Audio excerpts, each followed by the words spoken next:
Para aquellos que quieren mejorar su vida devocional, para los que necesitan ayuda espiritual, para todos los que desean un contacto diario con Dios, presentamos Radio Amanecer en Estudio, un alimento espiritual para tu alma. Con nosotros, el conductor de esta entrega, Pastor Juan Francisco Scroggins.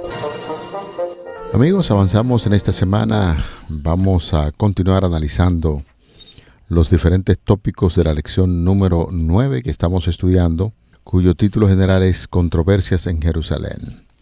Es el tema de la semana en sentido general, y hoy estaremos viendo un tema de mucho interés: deberes terrenales y resultados celestiales. ¡Wow! Qué interesante tema. Deberes terrenales y resultados celestiales es el tema que estaremos abordando en este día. Importante, estamos haciendo un ejercicio para memorizar Marcos 5:25 y le estamos repitiendo. Y cuando estén orando, si tienen algo contra alguien, perdónenlo, para que su Padre que está en los cielos perdone también sus ofensas. Nos place saludar en esta hora al pastor Ángel Dayan de la Cruz, quien está con nosotros, y deseamos que las bendiciones, pastor del Dios Todopoderoso, puedan ser derramadas sobre usted y los suyos. Que Dios le guarde hoy, mañana y siempre.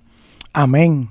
Muchas gracias, pastor Scroggins, por siempre desearnos esa gran bendición que prodiga a su compañero. Y sé que también a los demás con quienes Dios le ha dado la oportunidad a través de todo este tiempo crecer y ser de influencia y bendición en el nombre de Cristo Jesús. Amén. Eso lo recibimos. Amén. Y en este día atesoramos eso y también lo ponemos en valor relacionándonos con otras personas, porque de lo recibido de usted también podemos compartir con los demás esa bella amistad. Amén, amén. Así que podemos de inmediato ponernos en las manos de Dios para que lo que vamos a estudiar en este día sea la preeminencia, el honor al huésped de honor en este momento, el Espíritu Santo sea que nos dirija. Padre eterno, Dios de bondad, Dios de misericordia, una vez más imploramos, rogamos, pedimos la dirección del Espíritu Santo en este estudio para que podamos interpretar correctamente y hacer las aplicaciones del lugar para nuestra vida en cada una de las enseñanzas de los tópicos que hemos de presentar. Gracias, Señor, porque nos recibes y nos das la capacidad para poder tomar decisiones. Por eso te pedimos que a cada amigo, cada amiga, cada hermano o hermana de la iglesia que nos escucha, no importa dónde esté, que tu nombre sea glorificado en su vida y también el Espíritu Santo les dirija. Gracias por escucharnos, Señor. En el nombre de Jesús te lo pedimos y te lo agradecemos. Amén. Vamos a nuestro tema, pastor, para el día de hoy. Vamos a hablar sobre deberes terrenales y resultados celestiales. Importante destacar en esta parte de introducción que vamos a tocar dos temas de interés. Uno tiene que ver con el asunto de los tributos, si se deben dar o no se deben dar tributos a las autoridades terrenales. Y el otro tema tiene que ver un punto de discusión acerca de la resurrección, donde habían dos grupos religiosos que siempre estaban en pugnas en cuanto a materia teológica sobre el asunto de la resurrección, si existe o no existe. En eso básicamente nos vamos a emplear en el día de hoy y estaremos viendo estos temas ahí en Marcos capítulo 12, los versículos del 13 al 27. Vamos a tratar el primer caso que tiene que ver con el asunto de los deberes terrenales y los resultados celestiales en Marcos 12 del 13 al 18. 13 al 18 es el primer tema que estaremos tocando en estas fascinantes historias que se encuentra en Marcos 12. Le enviaron algunos de los fariseos y de los herodianos para que lo sorprendieran en alguna palabra. Viniendo ellos, le dijeron: Maestro, sabemos que eres un hombre veraz y que no te cuidas de nadie porque no miras la apariencia de los hombres, sino que con verdad enseñas el camino de Dios. ¿Es lícito dar tributo al César o no?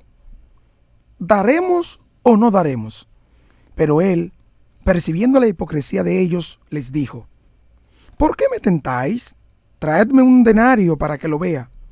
Ellos lo trajeron, y él entonces preguntó, ¿de quién es esta imagen y la inscripción? Ellos le dijeron, de César. Respondiendo Jesús les dijo, dad a César lo que es de César y a Dios lo que es de Dios. Y se maravillaron de él. Pastor, esta es una historia muy impresionante, a la vez emocionante, cómo Jesús se maneja en los asuntos que podrían ser un tanto delicados.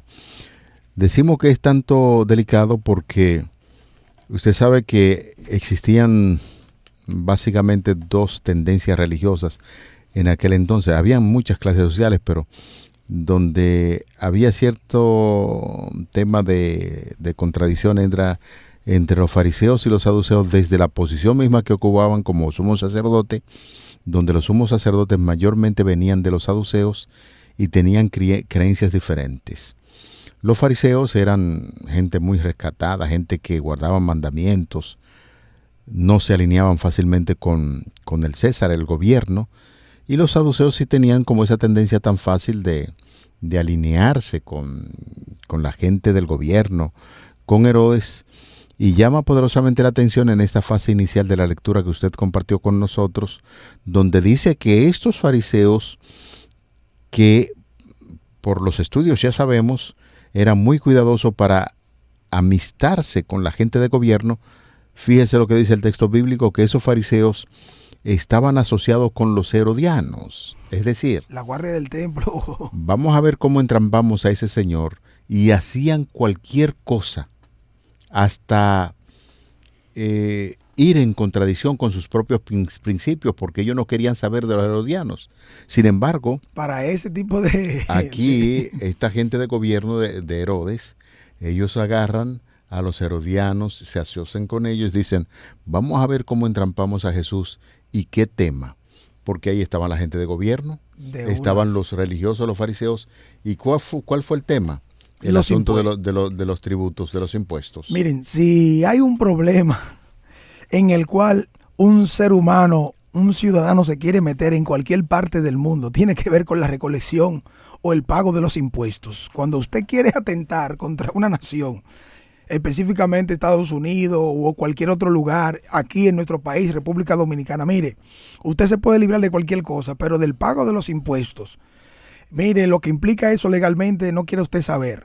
Pero es bueno que entendamos que para ese tiempo, atentar contra eso significaría tener al gobierno romano de turno de frente, usando todos los elementos de la ley para que la persona pueda ser impugnada, pueda ser acusada, juzgada de una manera. Y más, el personaje clave para quitar de en medio que todo grupo o equipo o secta judía de entonces se unía. Mire cómo usted mencionó la unión estratégica entre fariseos y herodianos, personas que son contrarias literalmente en lo mismo que creen y practican, y a quienes sirven. Los intereses que hay en cuestión involucra ahora que hicieron una alianza estratégica porque estaban buscando cómo entrampar, como usted bien señaló, a Jesucristo. Y es penoso, pastor, el que venga de los fariseos.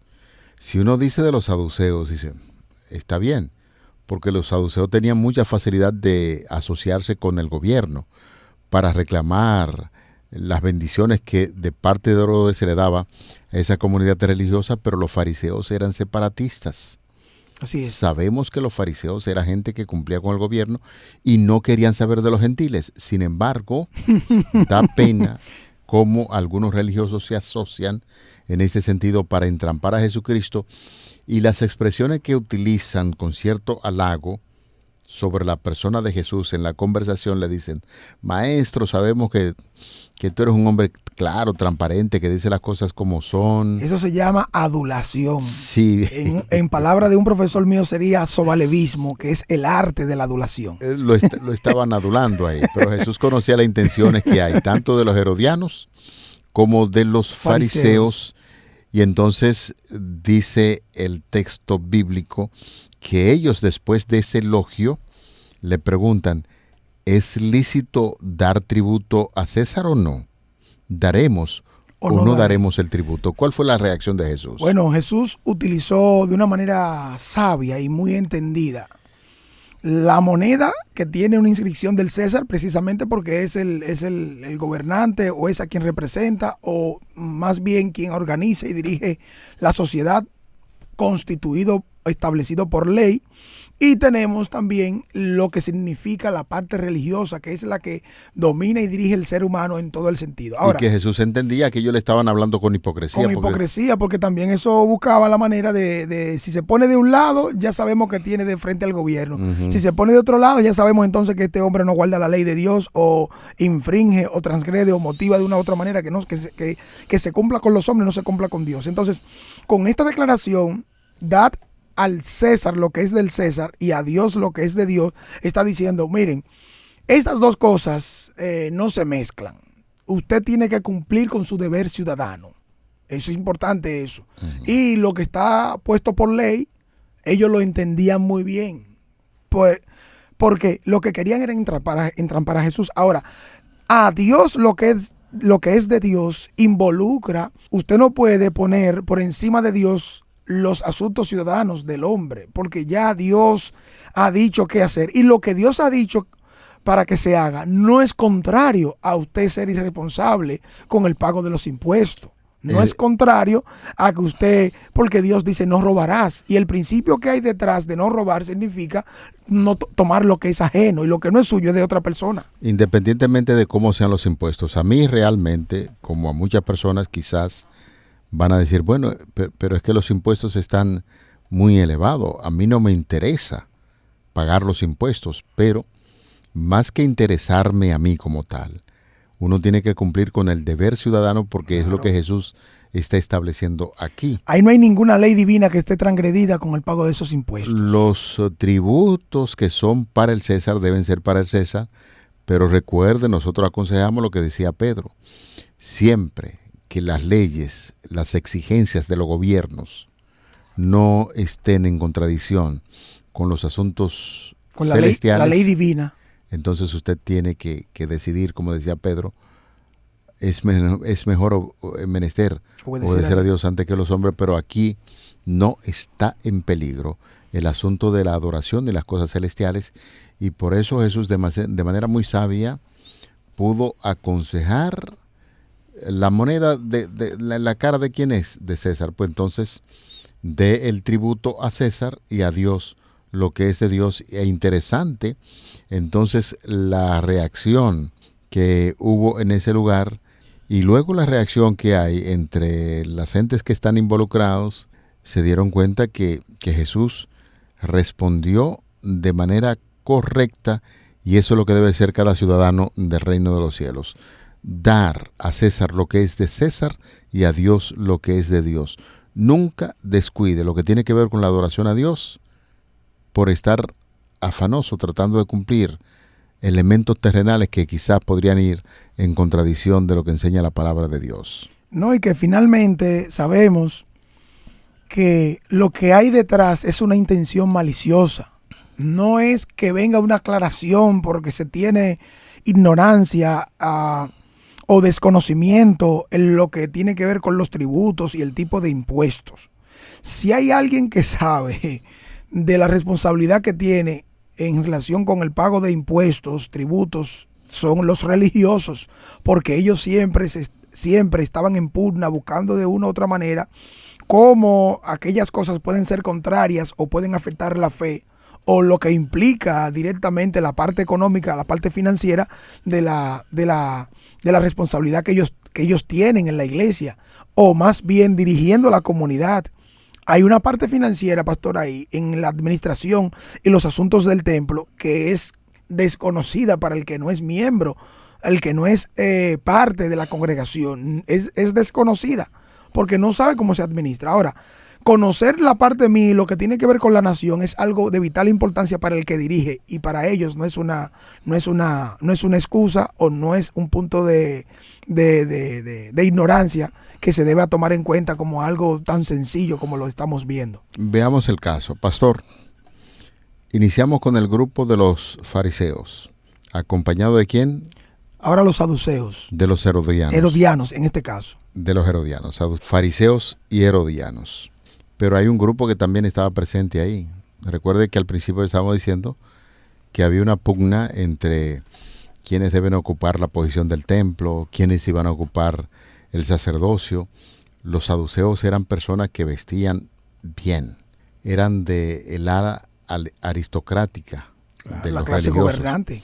Era la Sí, gente que dominaba en el templo, pero ellos también tenían ciertas diferencias con los fariseos en términos doctrinales. El tema de la resurrección y el claro. casamiento, esos elementos. Además de lo que tenía que ver con asuntos sociales, porque los saduceos se asociaban con mucha facilidad a la gente de Herodes y podían mantener un tipo de conversación Cuestiones de intereses. sí, por los beneficios que podían obtener en torno a Herodes, pero los fariseos no lo hacían. Por eso destacábamos que es indignante que esos fariseos, que eran el gente motivo que hay detrás. y entonces vienen y se asocian con los herodianos, pero también encontramos que los fariseos juegan un papel importante y que estaban presentes allí cuando ahora se da la situación de un tema de interés que lo pone en pugna, que tiene que ver con el asunto de la resurrección. ¿Qué nos dicen los versículos de ahí en adelante? Los versículos 18 en adelante nos dicen: entonces vinieron a él los saduceos, los que dicen que no hay resurrección, y le preguntaron diciendo: Maestro, Moisés nos escribió que si el hermano de alguno muere y deja esposa, pero no deja hijos, su hermano debe casarse con ella y levantar descendencia a su hermano. Hubo 7 hermanos, el primero tomó esposa y murió sin dejar descendencia. Entonces el segundo se casó con ella, pero él también murió sin dejar descendencia. Lo mismo pasó con el tercero y con los 7. Ninguno dejó descendencia. Finalmente murió también la mujer. En la resurrección, cuando resuciten, ¿de quién de ellos será mujer? Ya que los 7 la tuvieron por mujer. Entonces, respondiendo Jesús, les dijo: erráis también en esto, porque ignoráis las Escrituras y el poder de Dios. Porque cuando resuciten de los muertos, ni se casarán, ni se darán en casamiento, sino que serán como los ángeles que están en los cielos. Pero respecto a que los muertos resucitan, ¿no habéis leído en el libro de Moisés cómo les habló Dios en la zarza diciendo: yo soy el Dios de Abraham, el Dios de Isaac y el Dios de Jacob?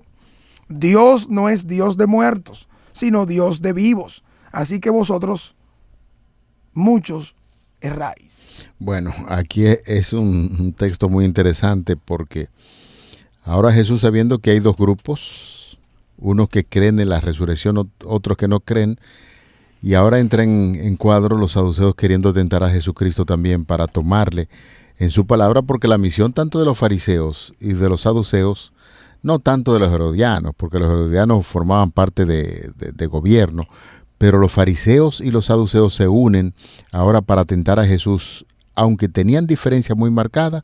Note usted, Pastor Machuca y amigos oyentes, cómo dice el texto bíblico, que los saduceos se acercaron a Jesús para que le hablara un poquito, como diciendo: vamos a ver cuál es la creencia que Jesús tiene acerca de la resurrección. Y Jesús presentó de manera muy clara el principio bíblico que tiene que ver con la resurrección. Usted se imagina, en varias ocasiones,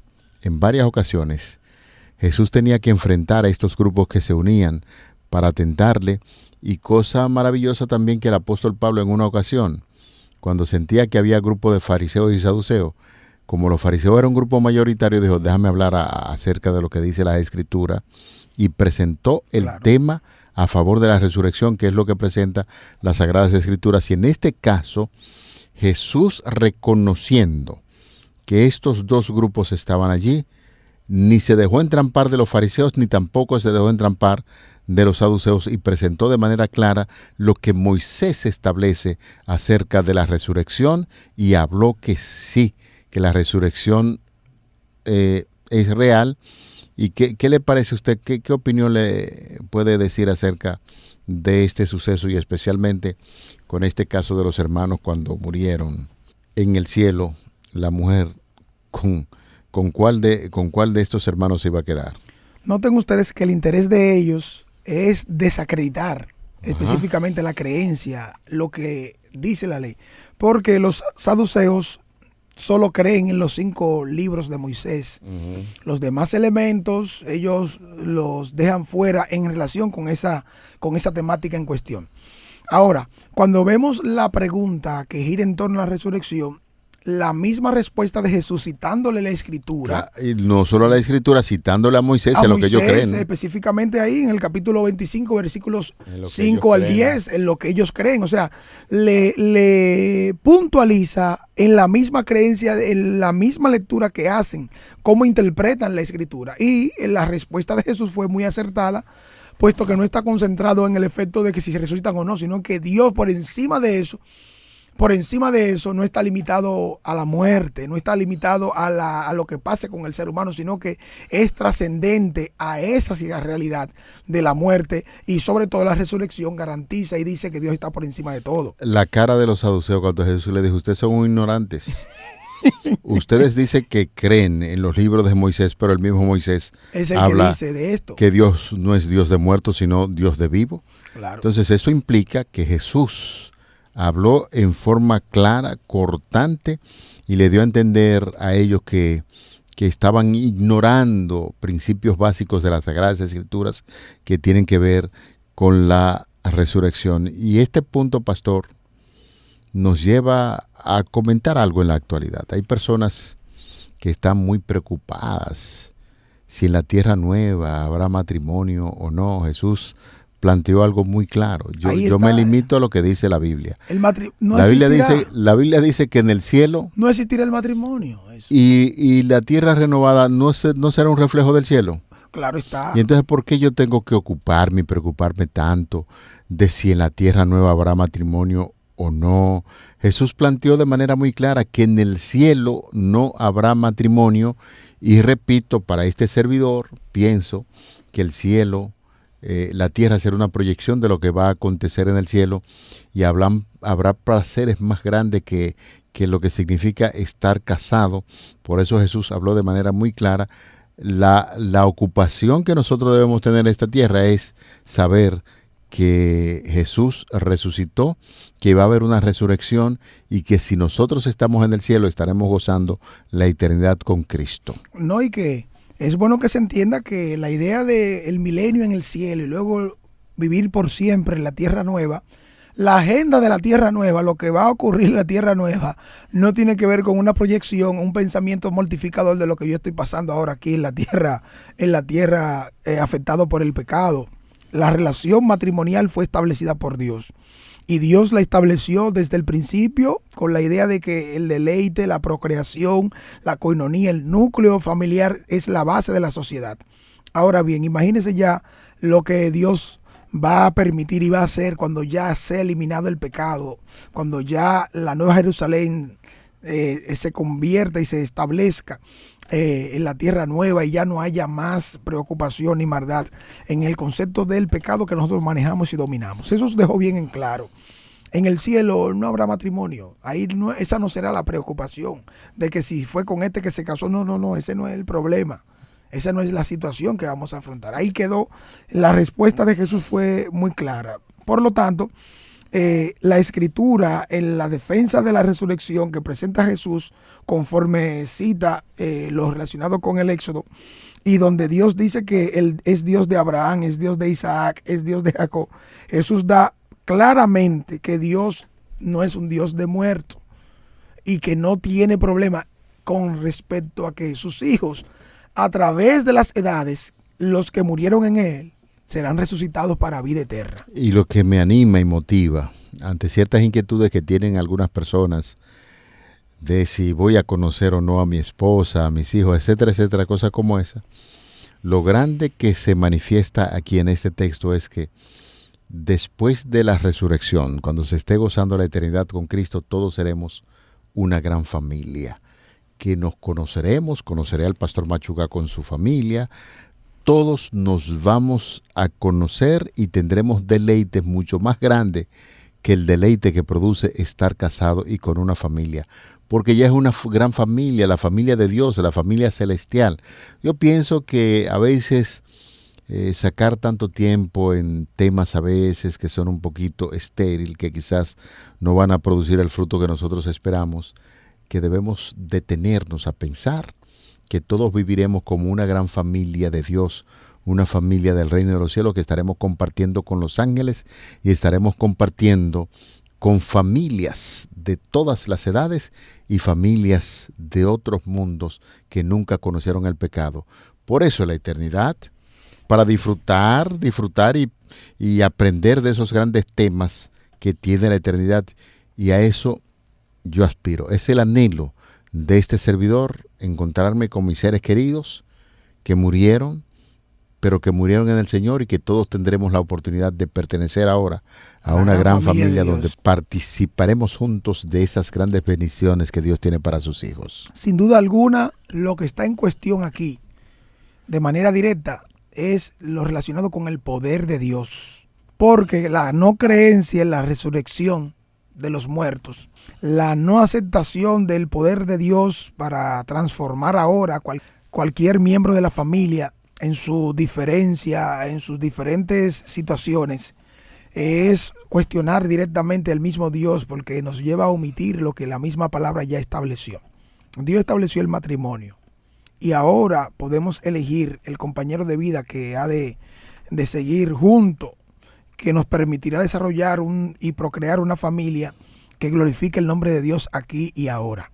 En este momento, entonces, la preocupación de ellos tiene otra dirección, tiene otras intenciones que no son ni el glorificar a Dios, ni el presentar un entendimiento cabal, ni la obediencia o la disposición para aceptar lo que Jesús dice. Al contrario, contrariar, afectar lo que ellos mismos también dicen creer, puesto que también tienen a Moisés y reconocen la autoridad que tiene el escrito de Moisés en relación con la ley o Pentateuco de manera directa. Bueno, ojalá que el Espíritu Santo haya satisfecho nuestras inquietudes en torno a los 2 puntos que hemos tratado en el tema. El asunto del tributo. El cristiano debe tributar, debe cumplir con los mandamientos de los hombres siempre que están conforme a la palabra de Dios. Y sobre todo, hemos estudiado que un día perteneceremos a una gran familia, es la familia celestial, tal como analizábamos en la parte final de esta lección.